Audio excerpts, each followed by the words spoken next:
Story of a woman who killed her husband with a claim he was going to leave her after 35 years. Arizona is known for its extreme heat. The seasons of fall and winter bring temperatures that are much more pleasant. Outdoor enthusiasts take full advantage of the weather and the natural beauty of the Copper State at that time of year.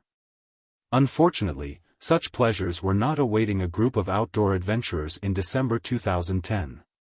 While hiking in Pinal County, some individuals came across a gruesome discovery. They found human remains off U.S. Highway 60, just south of Florence Junction. The remains were sent to the Pinal County Medical Examiner's Office in Tucson.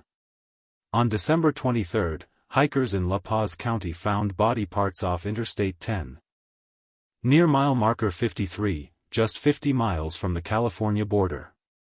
The remains were sent to the Pima County Medical Examiner's Office. On December 26, a driver on the Beeline Highway spotted partial human remains off the side of the road near the Sugarloaf off-ramp. Those remains were sent to the Maricopa County Medical Examiner's Office. 5 months earlier, the adult children of 57-year-old Dwight Tobyne contacted the Scottsdale Police Department. They were concerned about their father's welfare, as they had lost contact with him. He had not shown up for Christmas or the birth of his grandchild. Their mother, Shari Tobyne, had told her children their father had gone to Mexico and would be returning in late November. Detectives visited Shari Tobyne at her condominium in the 8000 block of East Mountain View Road. During their interview, detectives became suspicious of Shari, as she was unable to answer their questions directly. As a result, they placed her under surveillance. They observed her placing a large trash bag in the dumpster behind a store in Chandler, Arizona. When the trash bag was recovered, police found a gun and pieces of clothing inside. Later, they observed Tobyne visiting a self-serve car wash, where she spray-cleaned the trunk of her car. Tobyne was arrested and brought to the Scottsdale Police Department for further questioning. At the time, the Scottsdale police were not aware the Arizona Department of Public Safety Crime Lab had determined that the human remains found in the 3 different counties belonged to the same individual. During the August 14 interview, Tobyne told detectives she had bought the gun with the intention of using it to kill herself. She divulged that her husband, Dwight, had advised her he was leaving her and moving back to Oklahoma, after 35 years of marriage. Tobyne described Dwight's death as follows: she walked into their bedroom with the gun pointed at her head, but when Dwight jumped up from bed to grab it from her, the gun accidentally went off, killing him.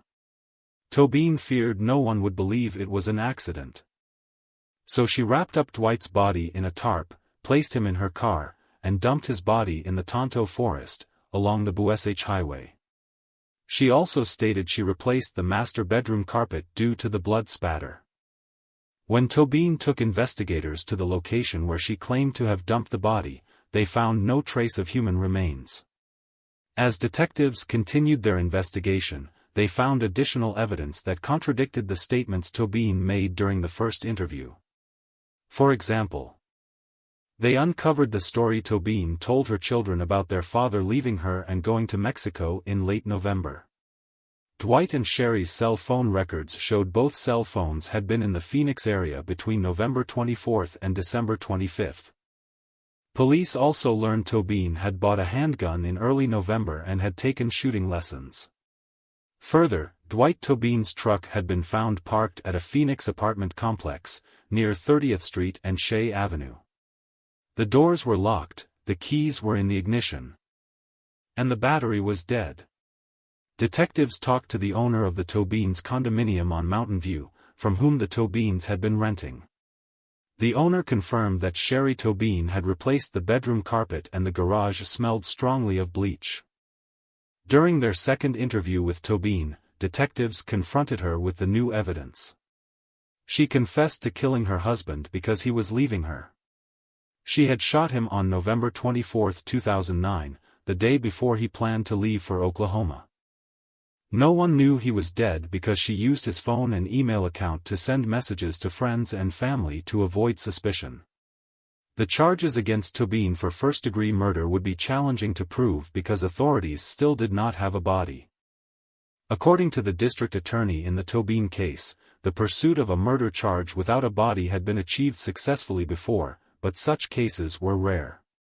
He could remember only 2 or 3 instances in Phoenix where there was a prosecution without a body within the last 25 years. On October 7, 2010, detectives finally received news about human remains found in the 3 counties. All had come from the same individual.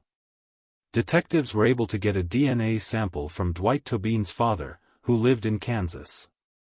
His DNA sample was a close enough match to determine the human remains belonged to Dwight Tobyne.